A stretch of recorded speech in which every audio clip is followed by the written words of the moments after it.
Мына тротуармен жүрөт да, мына Кытайдын машинасы. УПСМ. Мына ден сайын мында тротуармен жүрөт мына. Жерибизге далай кылдык кыянат. Жер сатыштан качан кыргыз уялат.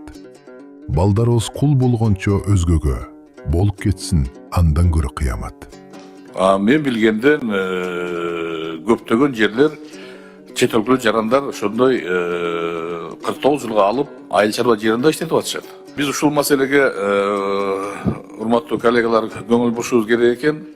Азыр чет элдик жарандар өздөрүнүн атына ушул жердин үстүндөгү мүлктү дагы, андан кийин жерди дагы алып, ошол жерге курулуштарды куруп атышат. Жерди берсең, күмөн күнүң кантип уланат? Жер алдык деп кытайларым кубанат. Кырларымды Кытай жүрсө жардырып, кыргызымдын уул кыздары уланат. Бул кытайлар келет бизде калгысы, акча берип келет да калгысы. Тилип боорун, тоону саткан садырга, тийсе экен кыргыз элдин каргышы. Сунулууда элге бийлик куралы, бидигели коркпой тике туралы. Уудап алып сатып жаткан ханымды, уктатпасын кыргыз элдин убалы.